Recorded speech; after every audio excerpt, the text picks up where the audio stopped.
everyone, this is Michael here with Engearment. I recently had a conversation with Drew Petersen. If you're not familiar with Drew, he is a pro skier who in the past few years has become a very public advocate for mental health in mountain communities. He's made a couple of films about this and most recently released one called Feel It All, which is now streaming on YouTube, so hope you can check that out. We had a conversation around the film, around his recent run of the Leadville 100 and his reasoning for running that race as well as for releasing the film. The goal of the film, Feel It All, is to create change around the conversation about mental health and to bring more awareness to a topic that is often not talked about or is very uncomfortable for people to talk about. So I hope you get to check out the film. Drew is also hosting quite a few events in Colorado, Montana, and some other mountain communities in the upcoming weeks. He has that full schedule up on his Instagram, so if you're in the area for one of them, I hope you can get to one of those events. You can also pick up one of these hats to share the message on Drew's website. So check out Feel It All, and thanks for watching this interview with Drew. I am here today talking with Drew Petersen, who recently finished running the Leadville 100, an incredible 100-mile race over the mountains here in Colorado, not too far from here. He's also a pro skier and a very public advocate for mental health, especially in the outdoor community. And would love to talk more about his new film, as well as some of his other passions and activities like the Leadville 100. So Drew, thank you so much for joining us here today. Thanks, Michael. Stoked to chat. Recently, you said how people would define you as a skier, and I saw that, communicated in the film, but you're also a runner. And now, since talking more publicly about public health, or about mental health with the public and your journey with that, how would you, we hear people say the first time they talk to someone, what do you do for a living? And people are maybe defined more so by their passions than their careers. How would you want to see people define you, or how do you define yourself now as a public advocate for mental health? Yeah, it's kind of it's a fitting question because it was this conversation around identity was and is obviously a part of my story and was part of the filmmaking process too, of how much do we pull in regards to that question of identity. And we, there's only so many things that you can fit in a 34-minute film. And so we don't get like too deep into the identity question and Feel It All. But I think through that process and just through these recent few years of my life, kind of a renaissance of my life, professionally, athletically, personally, I would way rather be defined or identify with what I care about and what my actions build towards than simply like what I do for a living or anything. So I think, not having a canned answer for it, I'd say I am a very passionate human being in a deep relationship with myself, with my community, with the mountains and the natural world, and committed to a path of self-discovery and personal growth. The answer that would be way quicker to give to a stranger at a coffee shop would be that I do a lot of different things. I'm a professional skier. That's kind of my day job. And then on top of that, I am also a public speaker, a passionate ultra runner, filmmaker. I do a lot of different things, produce events, produce films, try to create places for people to connect. Well, I definitely want to talk more about the most recent film that you released, but most recently you just finished running the Leadville 100, and that's a huge, huge race. I mean, over the past couple of weeks, I'm sure recovery time and all of that, but it's not the first time that you've run this race. And, in that film, you talk about the inspiration behind why you wanted to run that race, and getting to that was obviously incredibly powerful, but having now completed this seemingly to many of us impossible feat of running that distance. What can you tell us about your experience from that recently? Yeah, man. So this year, 2024 Leadville 100 was my third Leadville and my fourth 100-miler.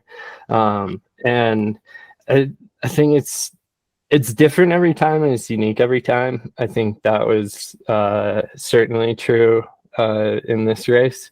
But when I go around 100 miles, my goal and intention and what I find within that is an opportunity to live the full spectrum of the human experience with maximum vibrance, we'll say. And I definitely got that. I think this year's race was, it was a lot of different things, which is what 100 miles will become. There's a lot of time and a lot of processing out there for it to become a lot of different things. And in some ways it was kind of a celebration and maybe somewhat of a punctuation point. Don't know if that's a period or a semicolon or what, for kind of this chapter around like my focus on Leadville and focus on creating Feel It All, and then kind of tried to turn it into a celebration of getting this film out in the world and connecting and helping our community at large. So I think it was all those things. It was also really fucking hard and it was really slow. So did you get the big belt buckle or the belt buckle? I got the belt buckle, which actually I have it right here. It's so this is the one I won this year. That's a stretch, under 30 hours. And it's kind of comical how small that is compared to the big under 25 hour belt buckle. Frankly, like I don't run professionally, so I think that takes a little bit of the pressure off, but Sure. I still expect a lot of myself. And this race did not go well performance wise. It was pretty ugly, but that's what it ended up being, and just tried to embrace it, and it ended up being a slog to get it done, but never had any semblance of doubt that I was going to finish, even if it was just a really long, slow one. Gosh, well, I mean, from what I saw on your social media feed, it looked like you had a lot of great support behind you, still people running with you at certain segments. And I imagine too, it seems in the weeks following, like you've definitely gotten a big outpouring of support around the film. Why do you think that so many people and brands are getting behind your message of making mental health more easy to talk about in mountain communities? I think ultimately it's just people see themselves in me. I think that's the point of what I'm doing, is that my story is the story of our community, and that's why I make these films, and that's why I share myself publicly, so that other people feel less alone, and like they're just as much a part of what I'm doing as I am as a result. The evolution for me too, like running wise, is like to go run 100 miles, like you have to have a very like deep and pure motivation, or at least I believe and intend to. And so in Feel It All, I'm sure we'll get more into it, but in Feel It All, like the core goal and like really like guiding force in that story was that when I was struggling and at my worst, and when I was going through the scariest suicidal episodes of my life, I used to tell myself, if I can make it through this, if I can survive today to see tomorrow, then I can do absolutely anything. I can climb any mountain, I can ski any line, and I can run 100 miles. And the third of those being the most tangible of the three, running 100 miles, really became a lifeline for me. And that was like my very deep inner volition and my why for going to run 100. And that's definitely still within me, and I still felt it out there, you know, when I was running Leadville this year. But it's like I've grown and evolved, and my why has grown and evolved too. And now when I'm running hundreds, I'm running for everyone else. I'm running for my community. I'm running for everyone who's ever struggled with depression or mental health, struggled with suicidal thoughts, and I run for those who aren't here as well. To the people, I run for the people who we've lost to death by suicide, and their loved ones and their families and their friends who carry that now. And that's a very it's quite remarkable for me to evolve that why, because obviously that lifeline of a goal of running 100 miles was very deep and pure and powerful. And now running it for other people, running it for our community is like infinitely more powerful, and there's like an infinite well of strength that I can draw on, because I think about the strength of all those people when I'm out there. And so, you know, whether people have heard me say that that's my why and why I do it now, or if they haven't heard that, I think they see that and feel that in me when they connect with me and connect with my story. So I think that's why I have so much support, you know, when I'm out there, and I feel it. I really do feel all that support. So a lot of gratitude and thanks to everybody who was cheering me on and sending me energy from afar, and obviously the people who were helping me actually in person too. No, Drew, that's awesome. And I can just hear it in your voice right now. And one thing that I've noticed, I think, or I found, is like the strength of the message that you have is because you're so vulnerable about what's generally considered, I think oftentimes a tough topic for people to talk about. And you've opened up even more about it since a couple years ago, your last film that came out, Ups and Downs. What inspired you since then to make Feel It All, since creating Ups and Downs and sharing that? Yeah, there's a lot underlying in there, and it's been kind of cool with releasing the film and kind of this like culmination of like 2.5 years of work on Feel It All to maybe unpack and understand the motivation to make it a little bit better.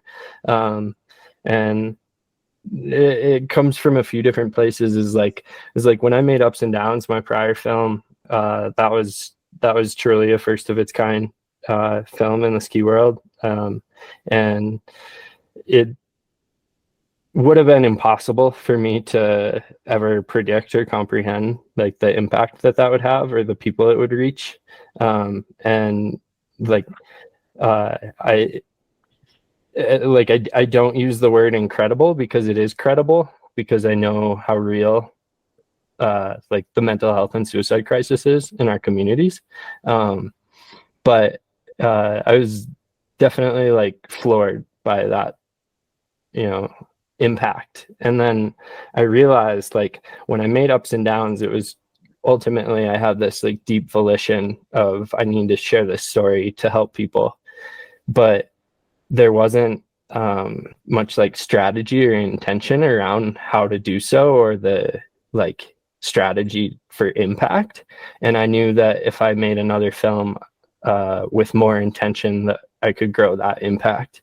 And so that was like the kind of like root of why I decided to make another film. And then on a more lighthearted note, like I've always wanted to make a ski run combo film, and this just felt like the perfect opportunity to do so. And that it was a pure story with, you know, with a mission driven approach. And then on top of that, like the Sawatch and Leadville are like I have a lifelong connection and a deep sense of home there. So it's kind of there was a lot about that in the film. See that through. Yeah. And then, you know, I was having dinner with a buddy a few nights ago, and I was talking with him about the film, and he's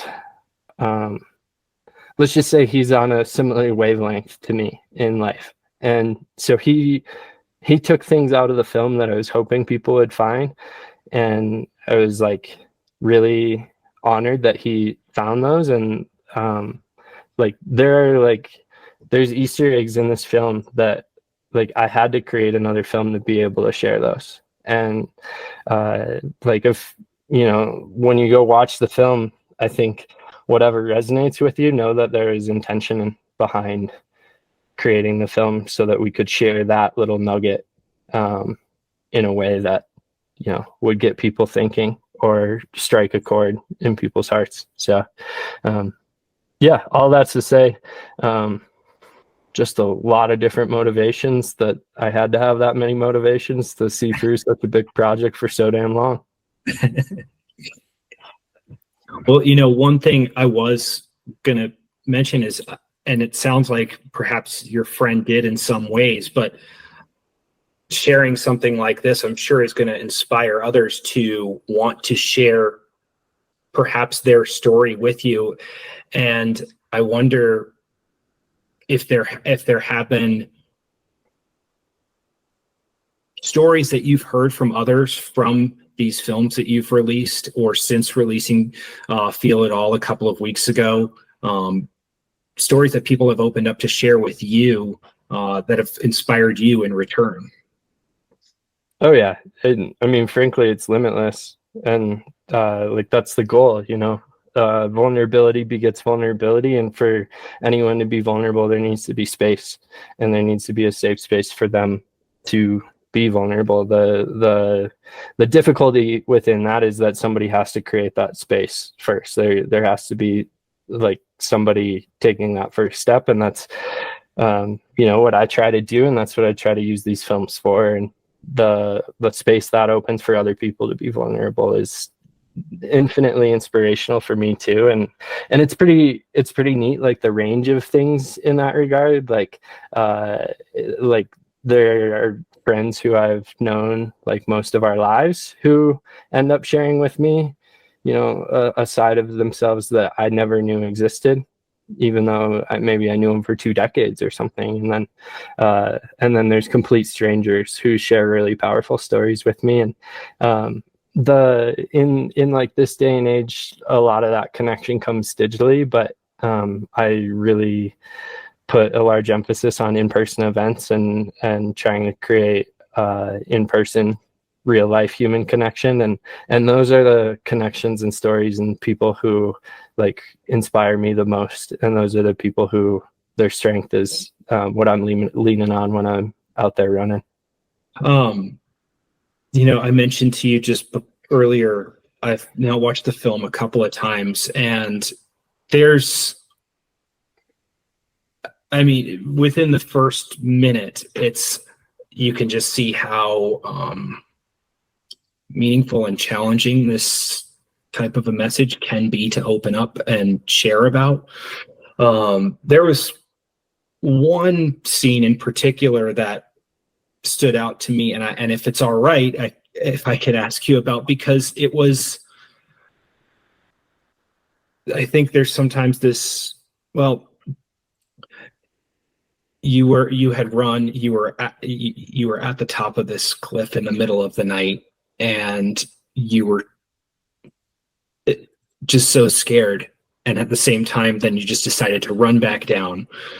But in the photo, and then when you talked about your childhood, you were looking at all these photos of what seemed to be such a happy kid and a happy person, and I teared up watching that part. But you said how there was so much more lying underneath.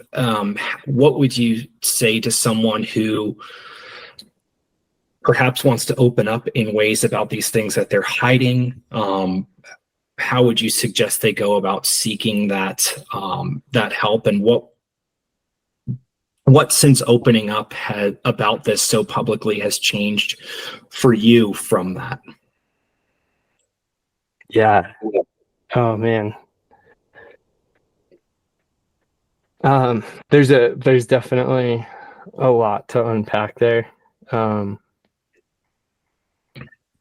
What that makes me think, though, is like the process of storytelling, the process of filmmaking is a pretty amazing opportunity for me as well to like unpack and understand all these different elements and all these different sides of my story. And like in doing so, it has kind of like worked in concert or been like kind of a follow-up to a lot of the deep work that I've done in therapy to unpack some of those different elements. And as a result, similar to through therapy, through storytelling, I've like found these memories that my brain had like locked away in a filing cabinet to protect myself from them. And so like in the film, when I shared like that experience of standing atop Lone Peak in the Wasatch Mountains of Utah and thinking about jumping off the cliffs, like that is one that is like one instance of a suicidal thought that was followed quite literally by thousands more. And then that was one instance of a memory that my brain had tried to block out and tried to block that pain from myself. As far as like what it's like to share, you know, that stuff publicly and what kind of like impact that has on maybe the same like process or unpacking that I'm speaking to, I think more than anything, it's just like it just feels like I'm not hiding, you know, in the same way that I'm not hiding those things from myself, by being able to unpack those elements of who I am and what my experiences have been. Like I feel like I'm not hiding like a huge part of my experience, you know, not just publicly, but from the people in my life too. And sharing publicly has made that a lot easier. There's a lot more, I guess, to be said about that public vulnerability, because it's not just like a blanket, like, oh yeah, it's like, it's good, it's helpful, it's difficult. But yeah, I just get to have that like confidence rooted in knowing that I'm just being myself and that I'm not hiding from myself or from the world. Yeah. Wow. And I know you're now living back in your home. So you get to share that sort of thing even more, I imagine, with lifelong family and friends. And have that support network around you. If I recall, you were in California for a while and now back in Colorado, but being surrounded by family and friends, has that made it, I suppose, easier for you? Yeah, I had a different question I wanted to ask around this, but just seeing, hearing you say how it did make it easier with your family as well and close friends that you've been able to open up to more. When you want to open up about some things, the hardest people to open up to might be the ones closest to you. And I just wonder what that has felt like now, being surrounded by your family. I mean, the last time when I saw you earlier this spring, you were out skiing with your dad, and like you have your family there to ski with, and your family there to support you. I suppose what I might ask is, in trying to help others through this journey, what What would you suggest to someone that maybe doesn't have that same type of support network, or feels alone in feels more alone in wanting to open up about the help that they need? Yeah. Oh man. You know, I like for me, being home and having more of a sense of home than I've had in a very long time is very helpful to just my own well-being and general life. Uh, yeah, I kind of lived all over the West, a lot of time in Salt Lake City, a few years in Tahoe, and then last summer I came back home for I called it altitude training for Leadville. But pretty instantaneously, I just felt like the most myself and like the most at peace that I'd been in a long time. And I was like, you know what, I'm going to listen to that. I have the freedom and flexibility in my life to decide where I want to live. And I'm going to listen to that and, try to lean into that peace and sense of place. So it's really good to feel that overall. And I think that gives me like a general, like, calm, like, baseline to exist on right now, which is really awesome and definitely needed for everything that I'm doing personally, professionally, publicly, privately. And as far as like what that's like, dynamic wise, family, friends, building community, and like this will connect directly to kind of some advice for people who are looking for genuine connection and support within their networks too. Is I think of vulnerability in 4 different spheres. And so the 4th sphere is the farthest out. It's public vulnerability. That's what I'm doing. That's putting it out literally publicly, whether that be on the internet, in person, with strangers, people you've never met before. And then the 3rd sphere of vulnerability is with your community. It's the acquaintances. It's people who you've known a long time, but you don't have a deep connection to, people you recognize and say hi to at the grocery store. And then the 2nd sphere is with close friends, loved ones, and family. And that sphere, speaks for itself, but those are those like really core connections and people we're maybe already deepest connected to, but also have the opportunity to connect on the deepest level with. And then the 1st sphere of vulnerability is with oneself. That 1st sphere of vulnerability is inside. And the thing about these spheres is that the closer it is to you, the harder it is to be vulnerable. And the further away from you, the easier it is to be vulnerable. So like people, think about that sometimes inversely, like especially like, if you look at what I do in terms of the public vulnerability, and think that would be the hardest thing in the world. Like, I mean, like at this point, estimate is probably like 800,000 people. So like getting pretty close to 1 million people have been reached with my story with like some level of like true depth and understanding. So yeah, let's say 800,000 people have heard or know that I've thought very seriously about killing myself. And like, that sounds like crazy. And that sounds so difficult to hold. And a lot of people, I think, look at that as like courage and bravery, but that 4th sphere, getting that far away from myself, is only possible and it's only successful.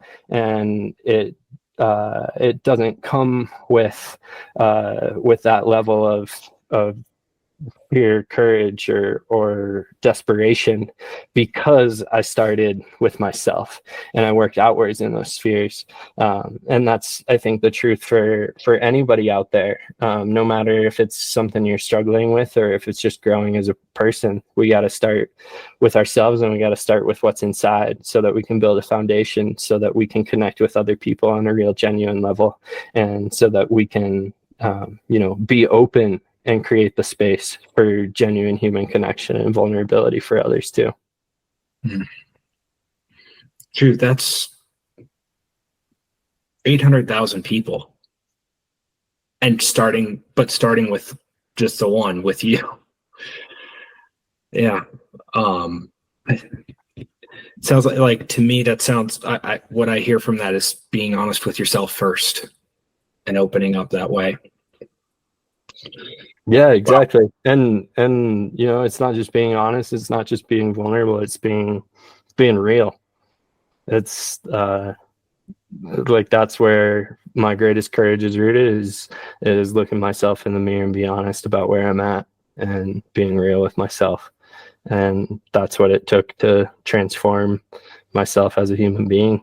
And that's what it takes to, you know, now be able to hold that space. Well, I think a lot of people really appreciate you holding the space for them through sharing this and being open to talking about it. I know we talked a little bit about some of the challenges of mental health especially in the sports and mountain community. What do you find, or what do you think are some of the big contributing factors specifically in like some of these areas that you're most familiar with? For example, like I noticed, you know, you've also been sober for a few years. One of the sponsors of the film was Best Day Brewing, so like non-alcoholic beer, and keeping that out. And I know that in itself could probably be a conversation around that culture in the ski and mountain community. But what are there other contributing factors that you think make this a challenging topic for people to approach themselves in mountain communities? Yeah, there's definitely a lot going on. So what we're speaking about here really is nothing short of a mental health and suicide crisis, not just in America, but in the Rocky Mountain West. And so 7 of the 10 Rocky Mountain states consistently rank in the top 10 highest suicide rates in the country. And that is largely driven by suicide clusters and high suicide rates in mountain towns and in the counties where mountain towns are located. And that oftentimes really surprises people, but this is like not a like 1 year one-off phenomenon. Like this has been very true over like all of like modern data. And there's a lot of different things at play there, like, you know, on like the most basic level. And like if you like have this conversation, just 2 dudes in Chicago, like it'd be like, oh, like, well, like rural suicide rates are always higher than urban suicide rates, which is true.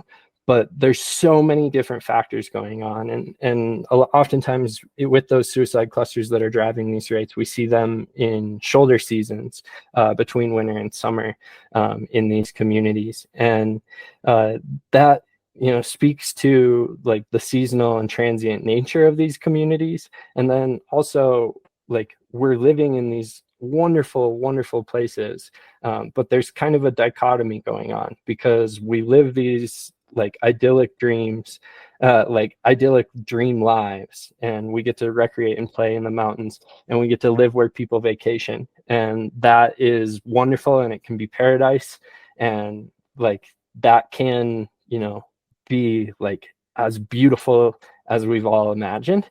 And then like simultaneously, like in the exact same sentence, for the same people, same place, like we can also struggle. But because we've built this culture that celebrates living in paradise and having this like, you know, dream lifestyle, then it can be really difficult to feel like we have the space or we have the validity to also struggle in that same lifestyle, in that same life, in these same places. And then, you know, when we like get into it more, I think a lot of, you know, what we're speaking to, what I speak to, and what people resonate with is that in our communities, we often build a lot of our identities, personally, professionally, as towns, as cultures, around recreation.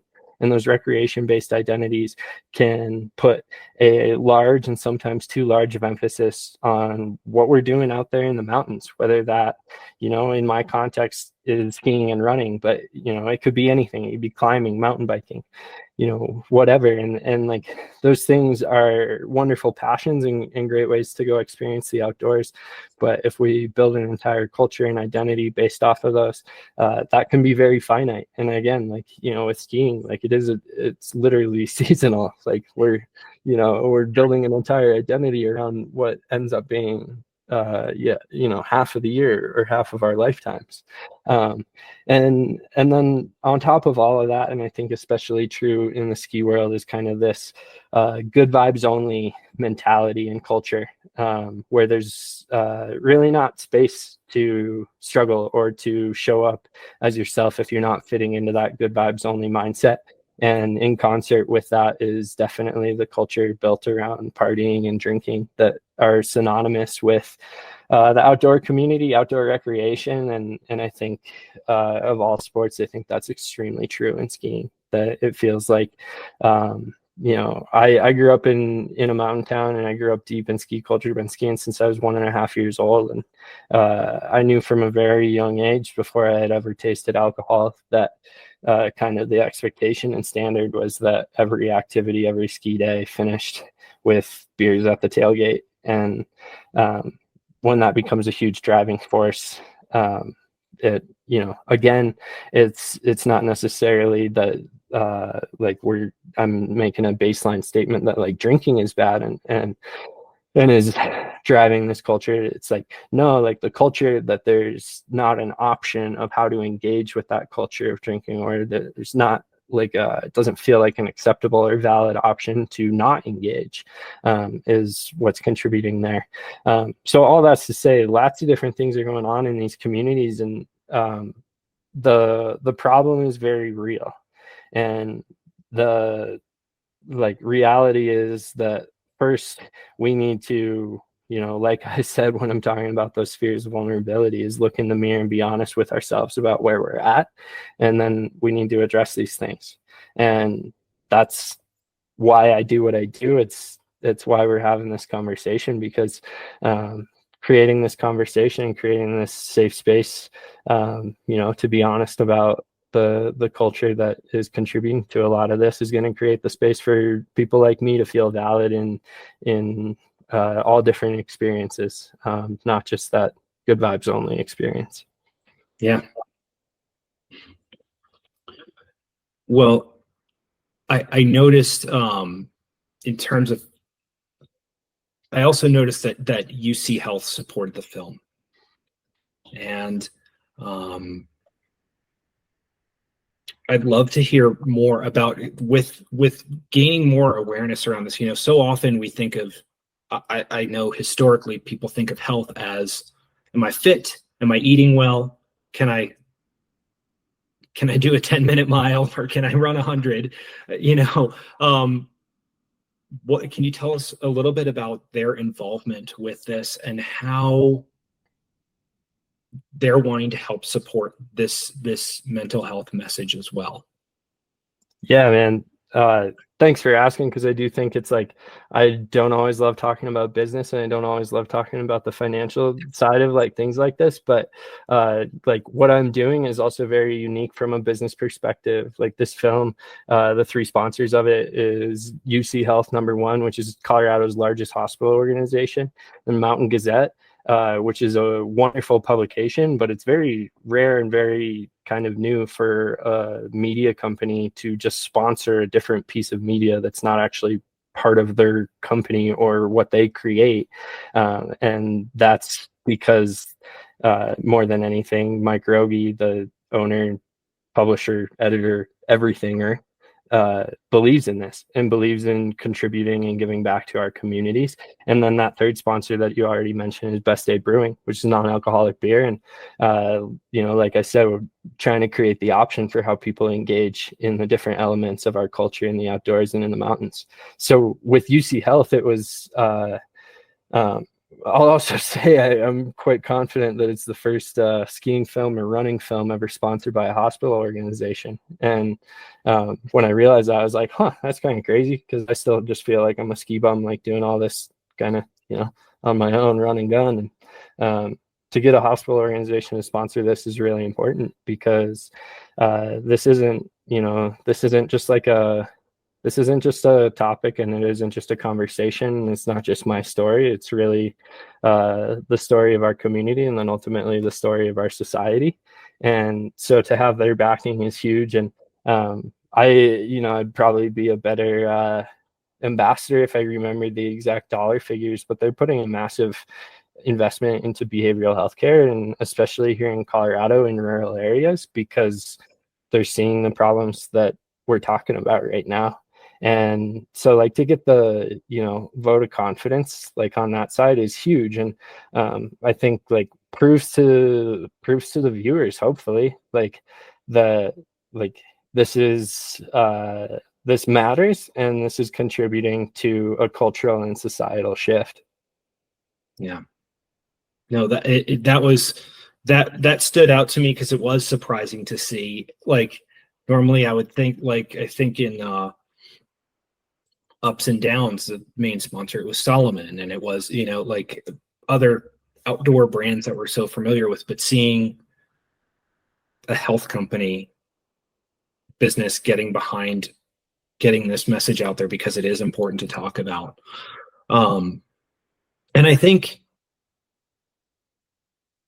my perspective, having now watched this a couple of times as well, having watched Feel It All a couple of times as well, is I hope that people that aren't just, it doesn't just reach people and viewers that are potentially struggling with their own mental health issues, but also with people that are maybe in a mentally healthy space who can support others and have a really good understanding, or have a better understanding of what that struggle might feel like.